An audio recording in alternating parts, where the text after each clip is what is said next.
P T I کے وکیل شیر افضل صاحب کو آج اسلام آباد میں ایک شہری نے تھپڑ دے مارا، مگر خبر یہ نہیں ہے۔ اس کے بعد شیر افضل صاحب نے ایک ٹویٹ کیا جس میں انہوں نے اس بات کا انکشاف کیا کہ 9 مئی کو ہونے والے واقعات کے اندر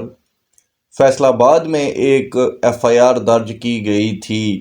جس میں عمران خان صاحب کا نام خفیہ طور پر شامل کیا گیا ہے کہ جو فوجی تنصیبات پر فیصل آباد میں حملے ہوئے تھے اس سلسلے میں عمران خان صاحب کا نام اس ایف آئی آر میں درج ہے، اور اب فوج اگلے دنوں میں عمران خان صاحب کی حوالگی کا مطالبہ کرے گی۔ لیکن خبر یہ بھی نہیں ہے۔ خبر یہ ہے کہ آج میاں نواز شریف صاحب کی ملاقات ہوئی سعودیہ میں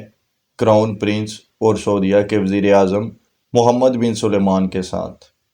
پاکستان اور سعودیہ کے تعلقات اتنے گہرے ہیں کہ اگر کسی کو یہ لگتا ہے کہ پاکستان میں جو بھی آنے والی حکومت ہوتی ہے اس میں سعودی عرب کا کوئی کردار نہیں ہوتا تو اس بندے کو چاہیے کہ وہ صحافت کرنا چھوڑ دے۔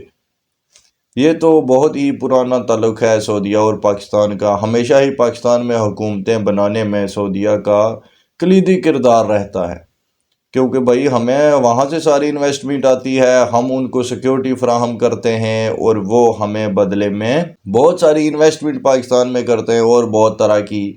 مراعات ہمیں دی جاتی ہیں۔ ہمارے بہت سارے ورکرز کو وہ ایڈجسٹ کرتے ہیں، یعنی کہ سعودیہ کے ساتھ ہمارے بہت پرانے اور دیرینہ تعلقات پائے جاتے ہیں، پوری تاریخ بھری ہے اس سلسلے میں۔ تو بات یہ ہے کہ اب نواز شریف صاحب کی جو ایم بی ایس کے ساتھ ملاقات ہوئی ہے یہ اس حوالے سے بڑی اہم ہے کہ سینئر صحافی ہیں گوہر بٹ صاحب، انہوں نے کل اس بات پر ویلوگ کیا تھا کہ جو 2 قسم کی بحث چل رہی ہے کہ نون لیگ کی حکومت ہوگی، یہ تو کنفرمڈ ہے، لیکن بحث ساری اس بات پر ہو رہی ہے کہ نواز شریف صاحب وزیر اعظم ہوں گے یا شہباز شریف صاحب وزیر اعظم بنیں گے۔ تو انہوں نے یہ کہا تھا کہ اگر آج کے دن نواز شریف صاحب کی ملاقات محمد بن سلمان سے ہوتی ہے تو یہ بات واضح ہو جائے گی کہ آنے والے وزیر اعظم نواز شریف صاحب ہوں گے، اور اگر ایسا نہیں ہوتا تو پھر ہم کو یہ سمجھ لینا چاہیے کہ شہباز شریف صاحب وزیر اعظم ہوں گے اور مریم نواز وزیر اعلیٰ پنجاب بن سکتی ہیں۔ تو آج وہ ملاقات ہو گئی، بڑا ہی ایک واضح اشارہ ہے۔ پہلے بھی میں عرض کر چکا ہوں کہ نواز شریف صاحب کو انگلینڈ سے روانہ کرنے کے لیے پاکستان کا سفیر ایئرپورٹ تک گیا تھا اور یہ بھی کہہ چکا تھا کہ نواز شریف صاحب گرفتاری نہیں دیں گے، کیونکہ پاکستان کے اندر اسی کو ووٹ پڑتا ہے، اسی کا لوگ ساتھ دیتے ہیں جو سسٹم میں تگڑا نظر آتا ہے، جو اپنے آپ کو ابو دی لو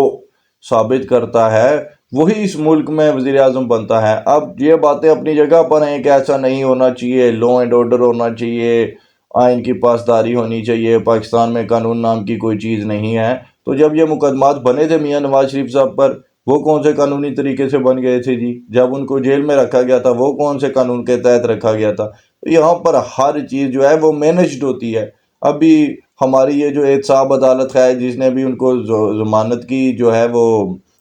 عبوری ضمانت، جس ہماری احتساب عدالت کے جج جو وہاں پر بیٹھے ہوئے تھے یہی جج صاحب تھے جنہوں نے تب سزائیں بھی دی تھی۔ تو یہ جج محمد بشیر صاحب ہے، بڑے مشہور ہیں ویسے۔ تو یہ بات ہے کہ پاکستان میں بہت ساری چیزیں مینجڈ ہوتی ہیں، یہی حقیقت ہے پاکستان کی، اس سے بھاگنا نہیں چاہیے، اور نہ یہاں پر اب میں کوئی قانونی معاملات پیش کروں گا جی کہ اس طرح سے ضمانتیں پاسبل تھی اور اس طرح سے نہیں تھی۔ بھائی جی سیدھی بات ہے کہ یہاں پر بھائی وہی ہوتا ہے جو بڑے گھر کو منظور ہوتا ہے، قانون بھی انہی کے تحت چلتا ہے، عدالتیں بھی انہی کے تحت چلتی ہیں، ہر چیز مینجڈ ہوتی ہے اس ملک میں۔ تو ہمیشہ ہی 1-2 سال پہلے ہمیں پتہ چل جاتا ہے کہ آنے والی حکومت کس کی ہوگی، حالات واقعات یہ بتا رہے ہوتے ہیں۔ تو اب نواز شریف صاحب جی بالکل لاڈلے بن چکے ہیں اسٹیبلشمنٹ کے، وہی پرانے نواز شریف جو کہ کچھ سال پہلے ہوتے تھے کہ اسٹیبلشمنٹ ان کو ہمیشہ ہی اس طرح سے پلکوں پر اٹھا کر رکھتی تھی۔ تو اب پھر سے وہی معاملات چل رہے ہیں پاکستان کے اندر۔ پھر جب راحیل شریف صاحب کو نواز شریف صاحب نے ایکسٹینشن نہیں تھی دی تو تب سعودیہ کو تھریٹ کیا تھا یمن کے باغیوں نے، اور پاکستان سے سعودیہ نے یہ ڈیمانڈ کی تھی کہ اپنے لڑاکا طیارے سعودی عرب بھجوائیے۔ تب راحیل شریف صاحب کو غصہ تو اپنی جگہ پر تھا، اور وہ کوئی اچھی نوکری کی تلاش میں بھی تھے سعودی عربیہ میں، کیونکہ نواز شریف صاحب نے ایکسٹینشن دینے سے انکار کر دیا تھا۔ تو ایسا کیا گیا کہ حکومت پر دباؤ ڈالا گیا تھا جی کہ اگر ہم نے وہاں پر اپنے فائٹر جیٹس بھیج دیے تو پاکستان کے اندر فرقہ واریت کا بڑا خطرہ ہے اور یہاں پہ خانہ جنگی ہو سکتی ہے، اس لیے جہاز نہیں بھیجے جائیں گے۔ اور ادھر جا کر پھر رئیس شریف صاحب نے پورا معاذ کھول دیا نون لیگ کے خلاف کہ جی انہوں نے جہاز نہیں بھیجے، انہوں نے پارلیمنٹ میں یہ قرارداد پیش کی تھی کہ نہیں بھیجنے چاہیے، اور اس طرح کے معاملات کروائے گئے، جس کی وجہ سے پھر عمران خان صاحب کے لیے بھی وزیر اعظم بننے کا موقع بنا تھا پاکستان کے اندر۔ لیکن پھر عمران خان صاحب، میں ہمیشہ ہی کہتا ہوں کہ یہ اپنے دشمن خود ہیں، ان کو کوئی دشمن نہیں چاہیے، ان کو کسی دشمن کی ضرورت کبھی پیش نہیں آئی، وہ اپنے لیے خود ہی کافی ہو جاتے ہیں۔ تو انہوں نے جب وہاں پر ملاقات کی ایم بی ایس کے ساتھ اور وہاں سے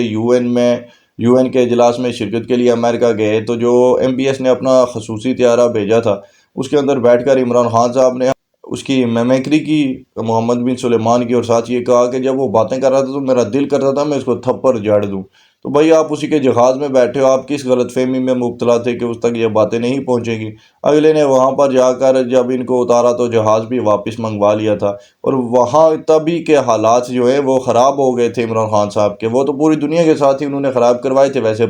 پاکستان کے تعلقات، لیکن یہ ایم بی ایس کے ساتھ کوئی زیادہ ہی ہو گئے تھے۔ تو باقی یہ جو فوج کی عدالتوں والا معاملہ ہے یہ بھی کوئی اتنا لائٹ نہیں ہے، اس کی میں نے حقیقت بھی بتا دی کہ یہ ان کا اپنا وکیل کہہ رہا ہے، یہ میں نہیں کہہ رہا۔ تو آخر میں یہی ریکویسٹ رہے گی کہ سبسکرائب ضرور کیجیے گا۔ ملتے ہیں اگلی ویڈیو میں، اپنا بہت سارا خیال رکھیے، اللہ حافظ و ناصر۔